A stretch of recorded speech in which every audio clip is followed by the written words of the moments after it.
They say a woman's worth in London is measured by the silence of her sacrifice and the depth of her father's pockets. But for Lady Phoebe Marston, the pockets were empty, the sacrifice was a scream lodged in her throat, and the only currency she had left was a name that still held a flicker of prestige in the soot-stained air of the Tun.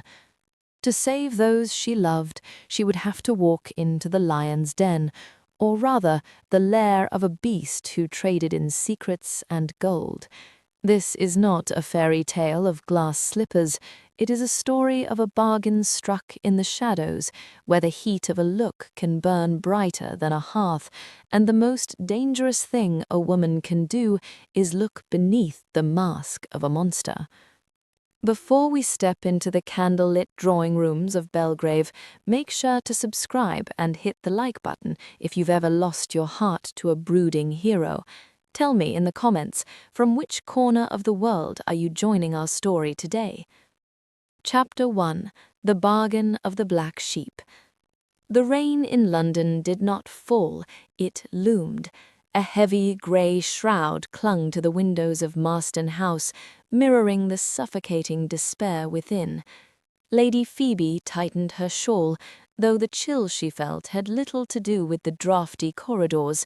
It was the cold realization that her father, the Earl of Marston, had finally reached the bottom of a very deep, very dark hole. "He is coming, Phoebe," her younger sister Eloise whispered from the doorway, her voice trembling like a leaf in a gale. "The carriage has just turned the corner. It bears the Westmore crest." Phoebe did not turn. She kept her gaze fixed on the fraying velvet of the settee. Her father had gambled away their dowries, their home, and very nearly their name. Now the debt was being called in, not by a tradesman or a common lender, but by Sebastian, Lord Westmore, the beast of Belgrave, a man whose reputation for ruthless dealings and calculated debauchery was matched only by the terrifying efficiency with which he dismantled his enemies' fortunes. "Go to the nursery, Eloise," Phoebe said, her voice steadier than she felt. "Stay with Clara. Do not come out until I fetch you." "But they say he's—" "I know what they say," Phoebe interrupted, finally turning. She forced a small, sharp smile, the kind she had practiced for years to hide a multitude of familial sins. "But he is just a man, and men, no matter how beastly, always want something." When the heavy oak doors of the drawing-room finally swung open, Phoebe expected a monster. She expected a man ravaged by vice, perhaps hulking and cruel in the manner of villains in the Gothic novels she read by candlelight. What stepped into the room was far more dangerous. Lord Westmore was a study in predatory grace, tall, his frame draped in a coat of midnight superfine that fit his broad shoulders with impeccable precision.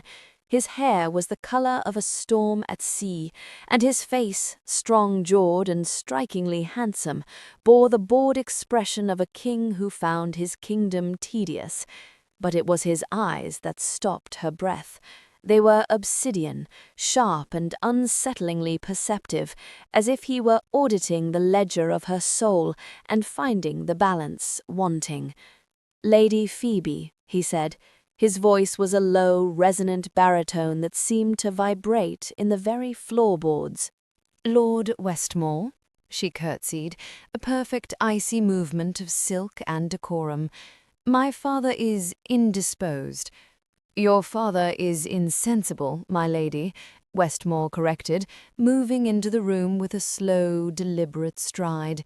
He did not wait for an invitation to sit, but leaned against the mantelpiece, looking down at the dying fire.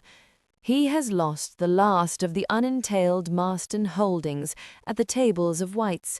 He owes me a sum that would give the Chancellor of the Exchequer pause." Phoebe felt the sting of humiliation, but she did not flinch. "I am aware of our circumstances. I am also aware that you are not a man who visits a ruined house out of charity." Westmore's lips curved into a lazy, lethal smirk. It was not a smile of kindness, it was the look of a man who had just seen a move on a chessboard 3 turns ahead. Quite right. I find charity a terribly dull pursuit. I am here because I have a problem, and it seems you are the only solution with a respectable enough lineage. He pushed away from the mantel, stepping into her space. The scent of him hit her then, expensive brandy, fine leather, and the crisp ozone tang of rain-washed cedar. It was an intoxicating masculine scent that made her pulse flutter. "My grandfather," Westmore continued, his voice dropping, "is a man of tiresome morals.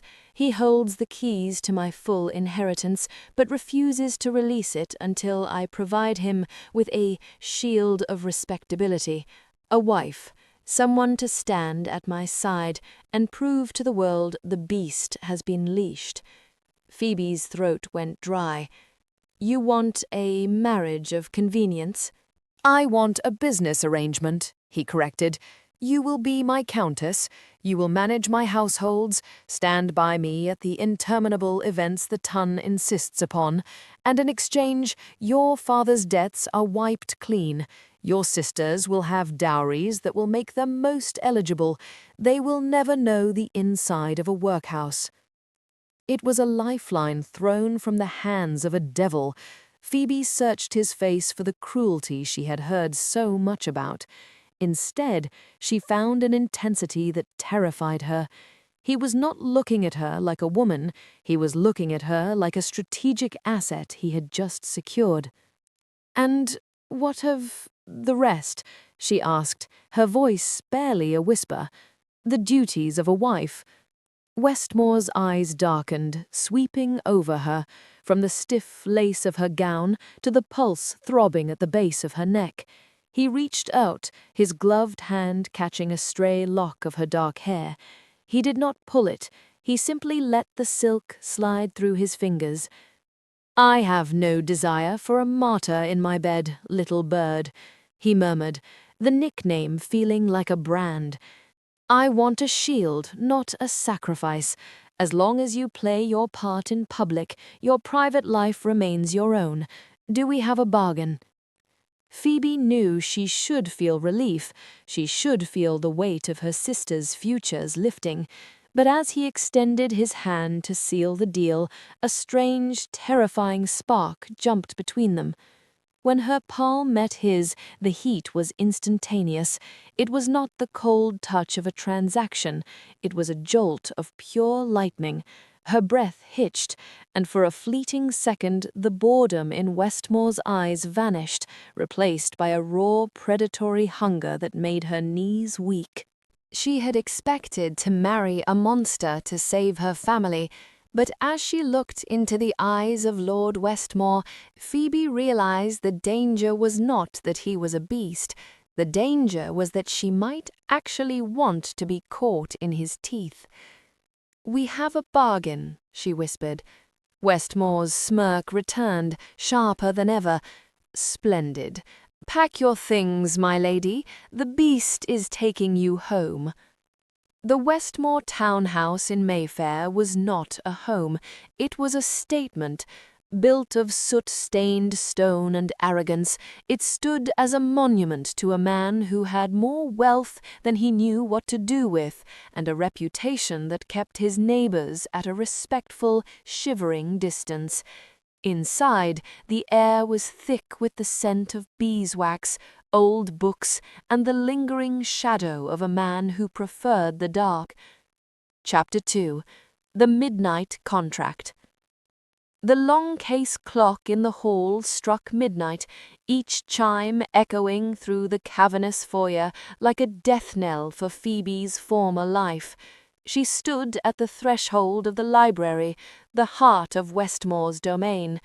The room was vast, lined from floor to ceiling with leather-bound volumes.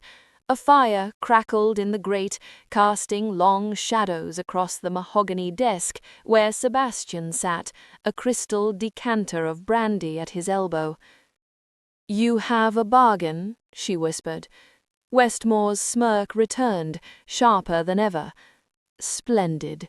Pack your things, my lady. The beast is taking you home." The Westmore townhouse in Mayfair was not a home. It was a statement. Built of soot-stained stone and arrogance, it stood as a monument to a man who had more wealth than he knew what to do with, and a reputation that kept his neighbors at a respectful, shivering distance.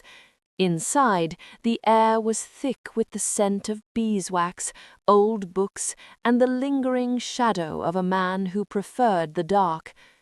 Chapter 2. The Midnight Contract.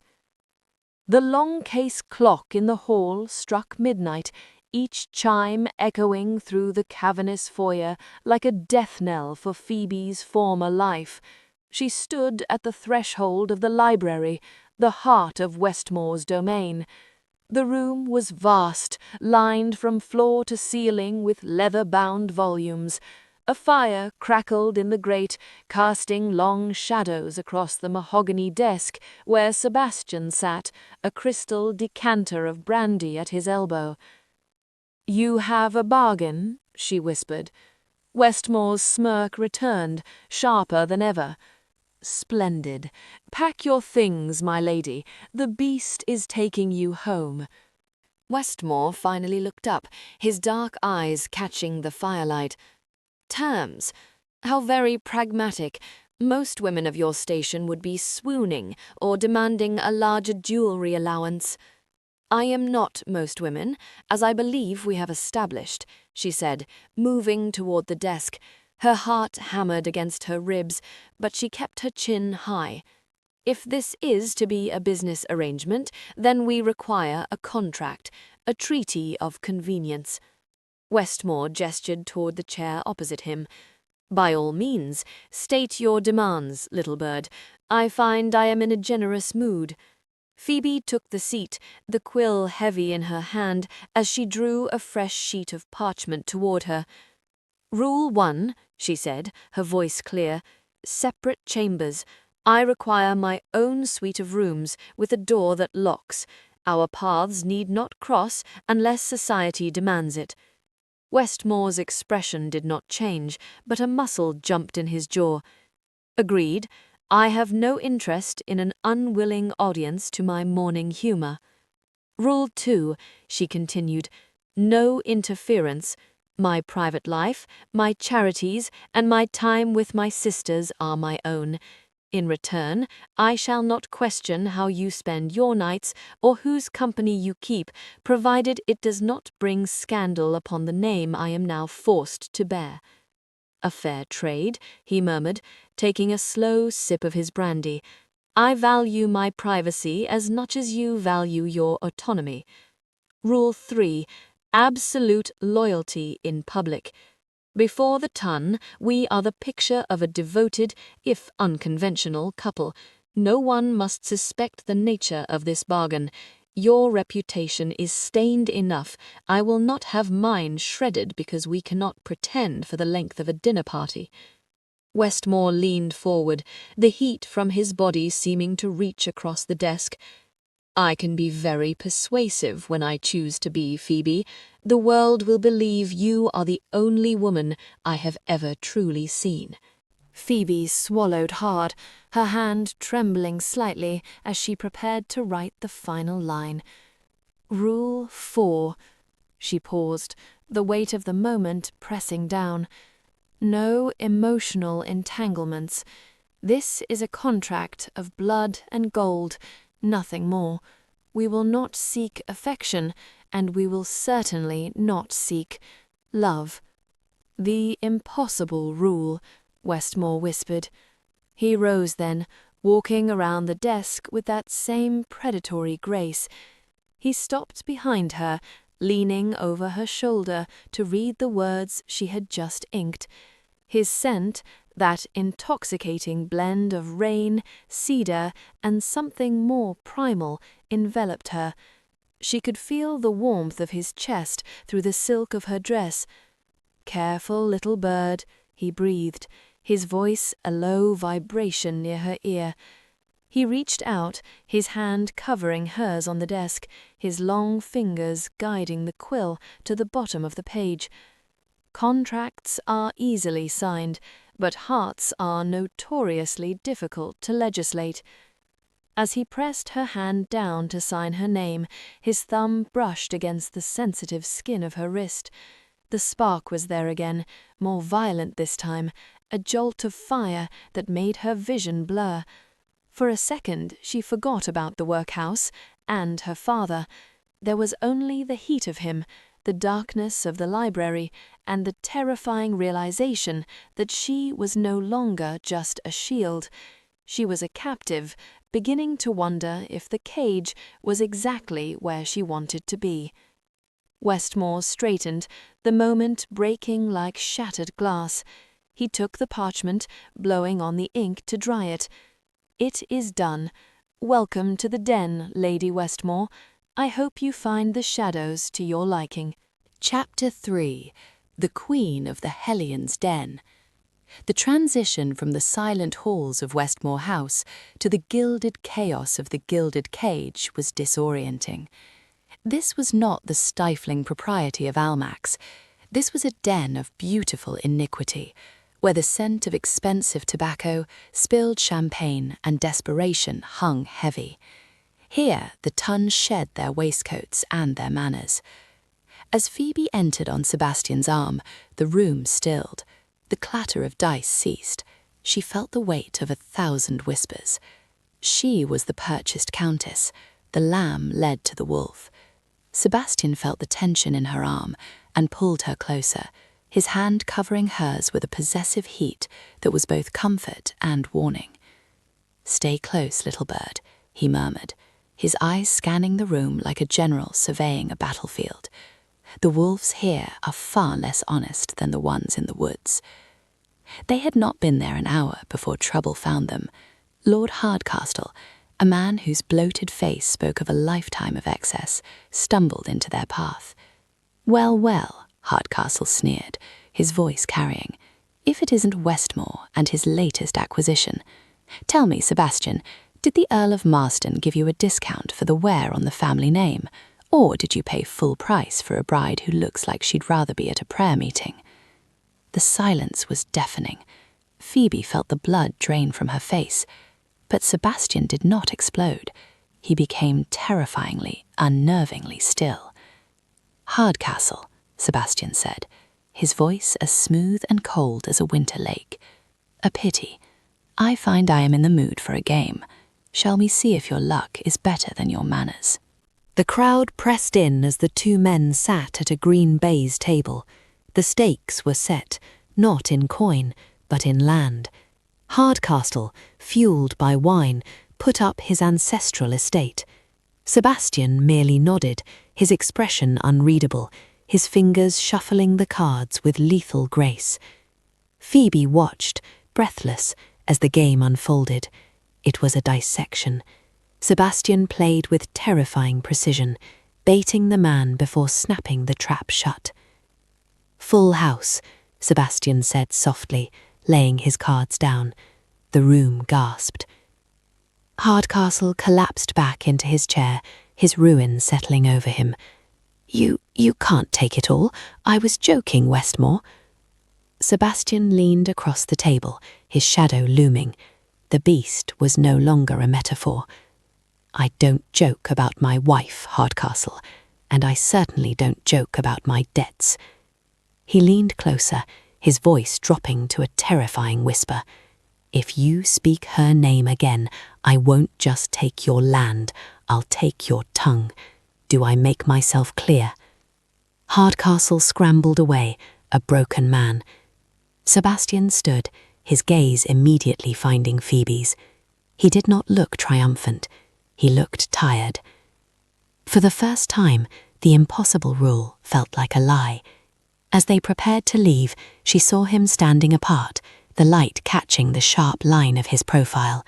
He was looking at her with a raw, aching hunger that made her heart ache in response. It was not the look of a man who had bought a shield. It was the look of a man who had spent his life in the dark. and was suddenly, painfully blinded by the sun. Chapter 4. The Hero Beneath the Hedonist. The whispers of the ton were a persistent fever. For weeks, Phoebe had played her part. She had worn the Westmore diamonds, smiled until her cheeks ached, and ignored the way Sebastian disappeared into the London fog each night. The separate chambers rule had become both a sanctuary and a prison. It was the smell that finally broke her resolve. Not the scent of brandy and cedar, but the faint, clawing aroma of cheap perfume and jasmine that clung to his coat when he returned one dawn. The jealousy was a physical blow. He is meeting a mistress, she told herself as she watched his carriage rattle away the next night. The beast is merely returning to his natural habitat. But she could not let him go. Draping a heavy cloak over her nightgown, she slipped out and hailed a hackney. "Follow that carriage," she whispered. The journey took them away from Mayfair, descending into the roiling depths of the East End. Here, the fog tasted of coal smoke and misery. Finally, Sebastian's carriage stopped before a crumbling brick building that looked like a warehouse. Phoebe watched as Sebastian stepped out.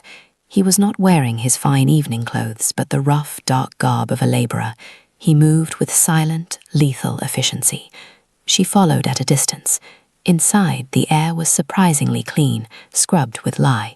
It was not a brothel, it was a clinic.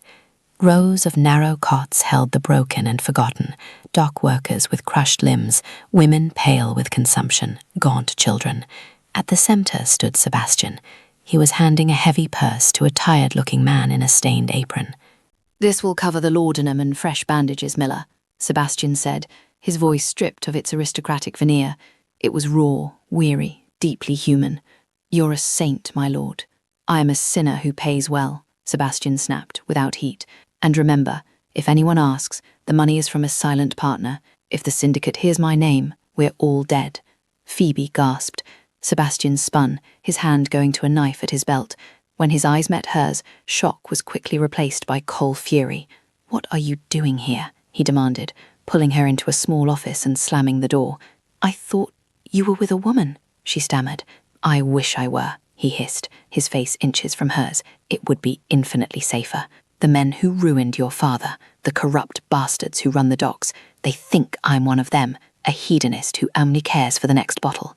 That is the only reason they let me into their circle." The truth hit her like a physical weight. "You're infiltrating them. You're risking your life to take them down." "I am dismantling them piece by piece," he said, his grip on her arm softening, though his gaze remained intense. "I couldn't be a good man and get what I needed. I had to become the beast to hunt the monsters." Phoebe looked at him, really looked, and the mask she had built for herself shattered. He wasn't the villain. He was the hero who had chosen to burn in the dark so others could live in the light. "Sebastian," she breathed, her hand rising to touch the stubble on his jaw. He leaned into her touch, a broken sound escaping his throat. For the first time, the impossible rule was not just broken, it was incinerated. "You shouldn't have come," he whispered against her palm. "Now you're part of the secret, and the secret is the most dangerous thing I own." A sharp whistle pierced the fog outside, followed by the heavy thud of boots on cobblestones. Sebastian's eyes snapped to the window. "They've found us," he rasped. "The syndicate." Chapter 5. The Carriage to Forever. The escape was a blur of shadows and adrenaline. Sebastian hauled Phoebe through a rear door just as the front of the clinic was splintered. They scrambled into a plain black brougham built for speed. "Drive!" Sebastian roared. The carriage lurched forward, wheels screaming. Rain lashed the windows. Inside the swaying space, the air was electric. Phoebe was thrown against Sebastian's chest. "I am so sorry," he whispered, his arms wrapping around her with fierce desperation. "I brought you into the line of fire. You would have been poor, but safe." "Safe and hollow," Phoebe countered, pulling back to look into his tormented eyes. "I would rather be here with you, facing ruin, than spend another day pretending the beast of Belgrave was a man I didn't love." The word hung in the air, more explosive than the threat outside. Sebastian froze.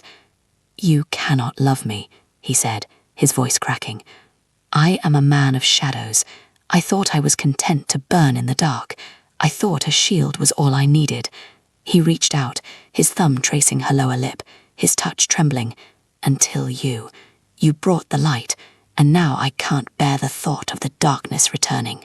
Then don't return to it, she urged, her hands finding the lapels of his rough coat. We have the evidence. Let the beast die tonight, Sebastian. Let the man come home. The carriage hit a rut, lurching violently. Outside, the sounds of pursuit were fading, lost in the storm.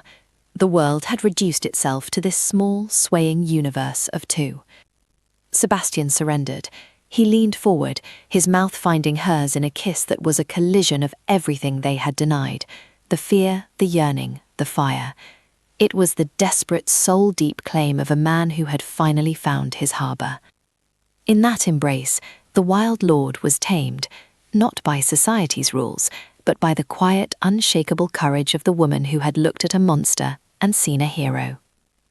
As the sun bled through the clouds over the English Channel, the carriage slowed to a halt. They were safe. The syndicate's power was broken, the evidence secured. Sebastian pulled back, resting his forehead against hers, his eyes bright with a hope he had never permitted himself to feel. The rules are officially stricken from the record, Countess, he murmured. Good, Phoebe whispered, a true, radiant smile gracing her lips. I always did find Rule 4 to be entirely enforceable. The shadows of Belgrave were long since chased away by the laughter of children and the warmth of a hearth that never went cold. Lady Phoebe and the man once known as the Beast proved to a sceptical London that the most enduring legends are not written in scandal, but in the quiet moments of a love that refused to be bargained away. For in the end, it was not the gold that saved them, nor the name, but the truth that even the darkest heart can be led home by the right light.